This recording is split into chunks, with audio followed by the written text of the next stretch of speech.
Hello everyone, this is Dr. Muhammad Abrar and welcome back to my lecture.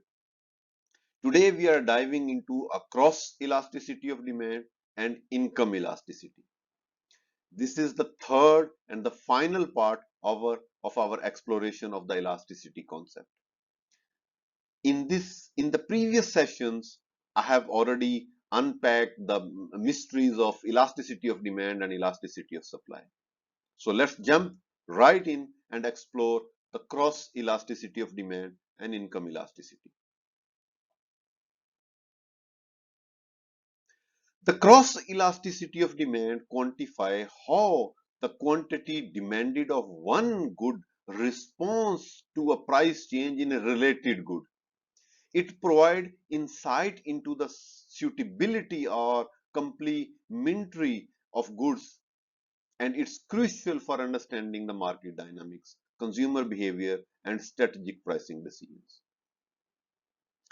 If we can see the formula below for the how to measure the cross elasticity quantitatively, it looks like a similar as we use in the price elasticity of demand, but here the only the change is we are using the percentage change in quantity of one product divided by the percentage change in price of another product. For instance, we have taken here the two products, Pepsi and the Coke. So the percentage change in quantity demanded of Pepsi divided by the percentage change in prices of Coke.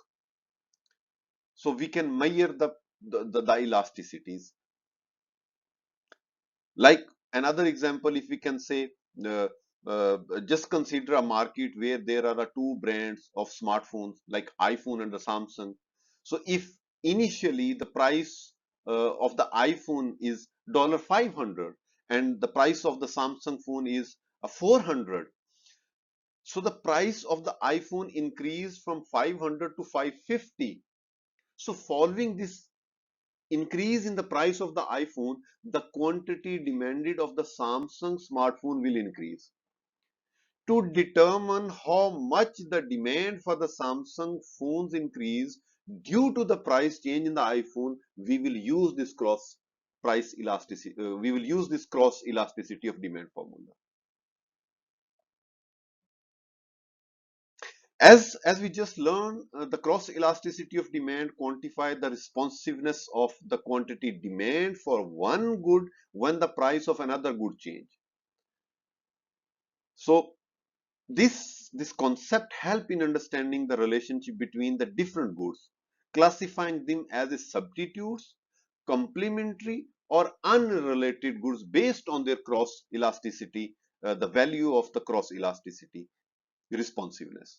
Let's suppose a substitute goods. When two goods are substitutes, an increase in price of one good lead to an increase the quantity of another good. This positive relation in because consumers switch to the cheaper alternatives when the price of one good rises. For example, consider a tea and coffee, which are typically substitutes. If the price of a coffee increases, consumers may buy more tea, so resulting in a positive cross elasticity of demand. So the demand of the tea is increased just because the price of the coffee is increased. Some of the consumer who was buying coffee previously, they'll move toward tea and they'll start buying the tea. That's indicating a substitute goods with a positive cross elasticity of demand. Conversely, the complementary goods exhibit a negative cross elasticity of demand.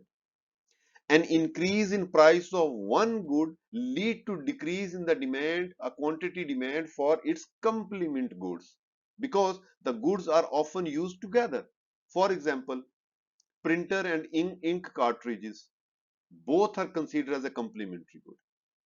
If the price of printer goes up, a fewer printer will be purchased, leading to the reduce the demand for the ink cartridges as well, because if the people will buy the less printers, so the less demand for the cartridges will also be less. So that's showing a negative cross elasticity. And unrelated goods For unrelated goods, the cross elasticity of demand will be zero. The changes in price of one product have no effect on the quantity demand for another product. For instance, an increase in the price of bicycle does not affect the demand for apple, so reflecting their lack of association in consumption, so the cross elasticity will be zero. If we talk about the application of cross elasticity of demand, let's suppose the companies can leverage cross price elasticity to optimize their pricing strategies. For instance, a firm that sell both tea and coffee might analyze how a price increase in tea affect the sale of the coffee. If the cross price elasticity is positive and substantial, it indicates that the tea and coffee are strong substitute. Therefore, increasing the price of tea might boost the coffee sales as consumers switch from tea to coffee. This insight allows the companies to adjust its pricing to maximize the total revenue across both products. For example, just consider a beverages company which sell both soda and fruit juice. Suppose beverages company want to raise the price of its soda. By calculating the cross price elasticity, they find that the cross price elasticity is 0.5. This is the positive value, which suggests that the soda and the fruit juice are substitute, although not perfect one, but these are the substitute based on the cross price elasticity.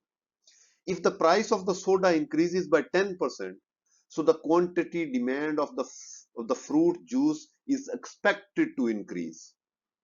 So the beverages company can use this information to anticipate a shift in consumer preferences and possibly adjust the marketing efforts for fruit juice. Likewise, the governments utilize the cross price elasticity for assessment to evaluate the impact of mergers and acquisitions. When two firms propose a merger, regulators assess whether their products are close substitute or complementary or unrelated products.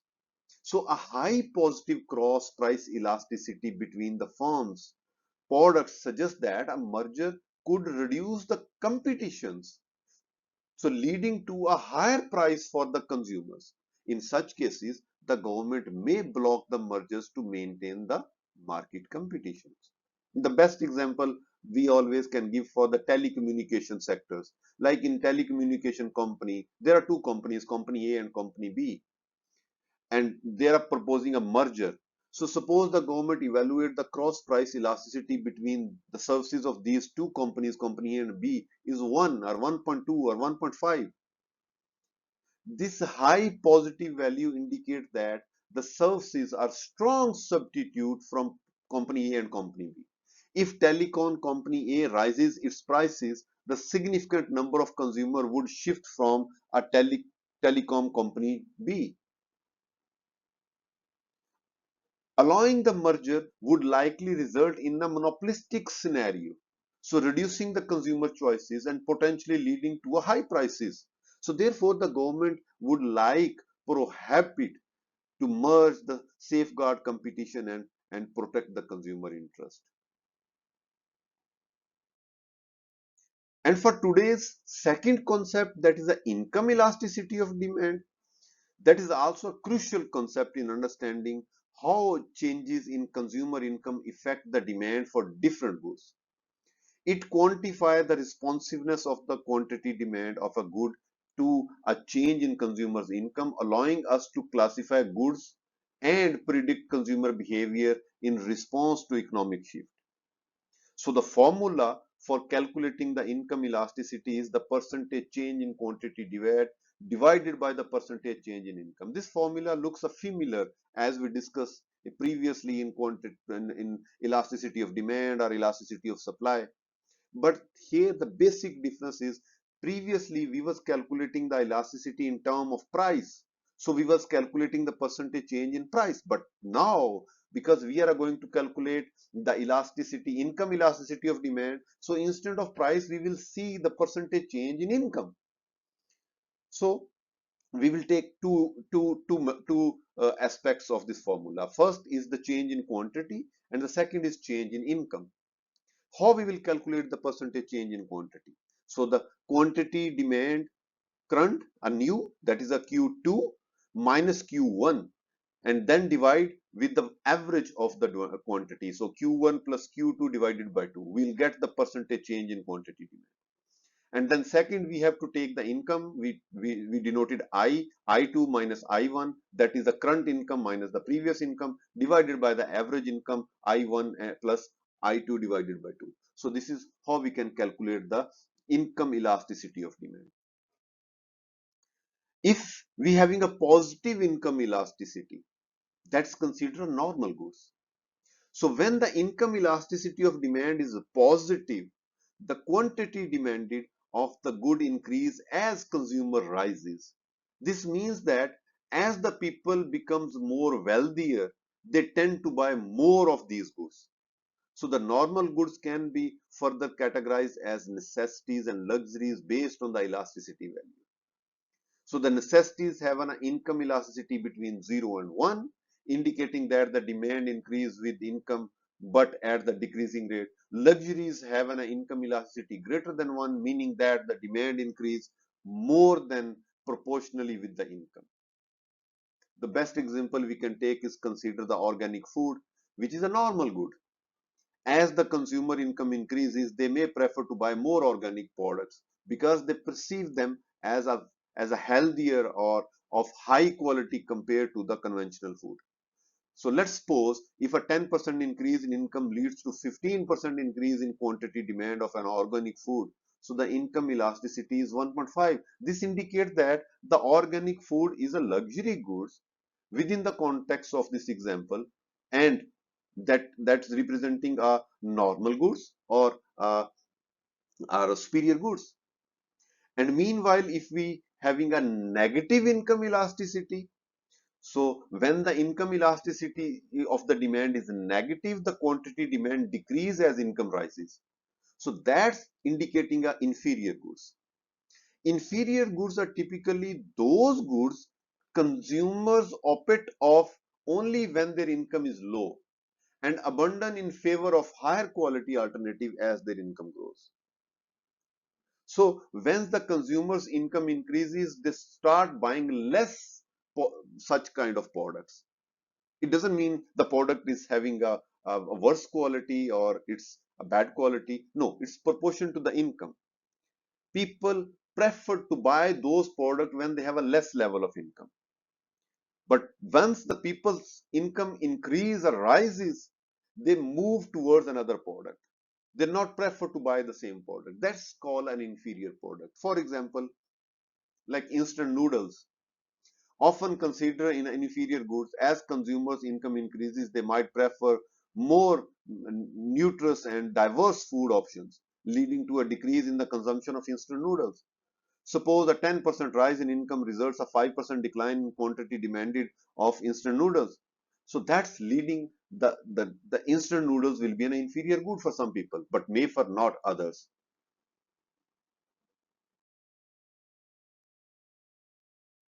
And high income elasticity also implies that an income increase, demand for the goods increase proportionally or even more, and vice versa during the economic downturn. For example, luxury cars typically have high income elasticity because consumers buy more of them as their income rises. During a recession, when the economy is on downturn, so when income decreases of the peoples, so demand for luxury cars decrease sharply due to reduced purchasing power. This sensitivity make high income elasticity goods highly valuable to the economic fluctuations. And conversely, the goods with the low or negative income elasticity are less sensitive to change in the income. These goods are often necessities or basic commodities that people continue to purchase regardless of change in income level. For instance, the essential food items like rice or bread tend to have a low income elasticity because their demand remains relatively stable even if the income fluctuates. Such goods are considered essential and less discretionary, so thus showing the resilience during the economic downturn. Therefore, we can conclude that the impact of a recession on goods varies based on their income elasticity of the demand. High income elasticity goods, like if the income elasticity is more than 1, it can be 1.5, 2, 3, or 4, they have a greater fluctuations in demand during the economic cycle. While the low or negative income elasticities goods exhibit more stable demand pattern reflecting their essential nature in consumer spendings. Again, if we can look a very quick look on this table, it's just summarize many of the characteristics of the cross price elasticity and income elasticity which we have just gone through. So first, let's suppose in the first column we have a value of the coefficient, in the second column we have a description, and in the third column we have a type of the goods. If we are talking about particularly the cross elasticity, if the value of the cross elasticity is positive, so the quantity demand of the W, I mean the product W, changes in the same direction as the change in the price of Z. So we have a two product, W and Z. So the demand of the Z changes in the same direction as the change in the price of the Z. So it's been a substitute. If the price of the Z product Z will be increased, demand of the product W will be increased. So it's a substitute. If the cross price elasticity is negative, so the quantity demand of X changes in an opposite direction from the changes in the price of Y. So if the price of the Y will be increased, the quantity demand of the X will be decreased. If the price of the Y will be decreased, the quantity demanded of X will be increased. It's an opposite, so it's a complementary. If we particularly talk about the income elasticity, if the income elasticity is greater than 1, so the quantity demand of the product changes in the same direction as change in income. If the income will be rise, the quantity demanded will be rise. So it's a normal or a superior good. But if the income elasticity is negative, so in that case, the quantity demanded of the product changes in an opposite direction from the change in income. Once the income will be increased, people tend to buy the less quantity demanded for such product. That's called inferior goods.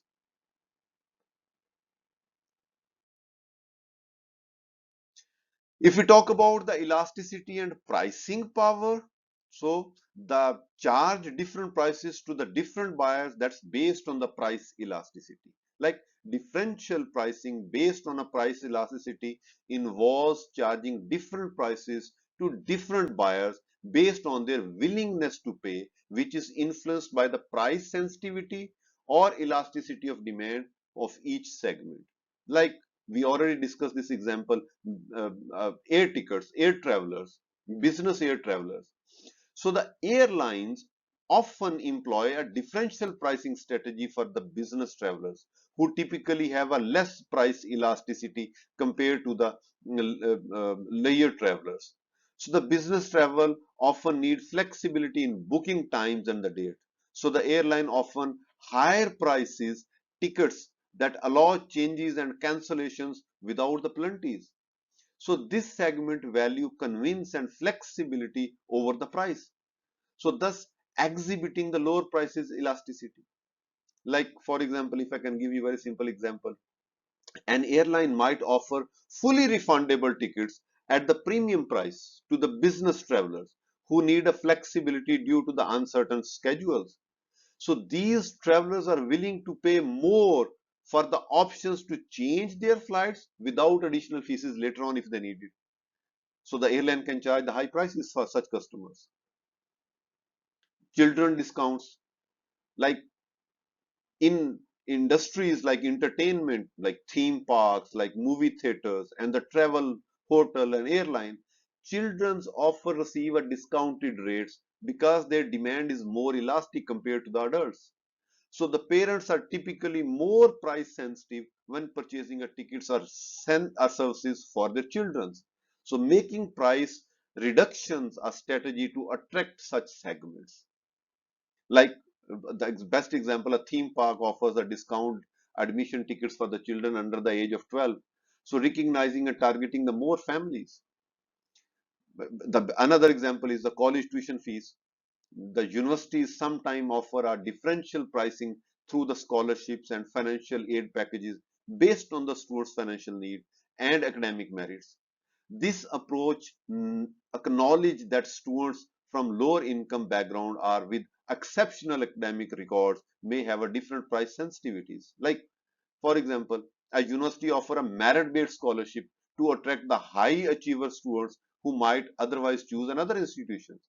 These scholarships reduce the effective tuition cost for academically talented students who are more likely to contribute positively to the university's reputation and intellectual community. So in case differential pricing align with the concept of the price elasticity of demand, where the segments with more elastic demand receive the lower price to stimulate the demand. So while segment with less elastic demand or charge higher prices to the maximize revenue. So this strategy requires businesses and institutions to carefully segment their markets and understand their price sensitivities of different customer groups to effectively implement a differential pricing strategies. As we conclude this insightful lecture, I appreciate your engagement and participation once again. So if you have any question, if you have any feedback, you are welcome to drop your comments.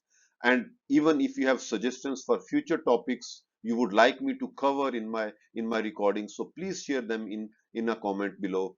So your input is valuable as we continue to explore and expand our understanding of economic concepts together. So until next time, stay curious and keep exploring. Remember to like this video and subscribe to the channel for more enriching lectures. Once again, thank you very much.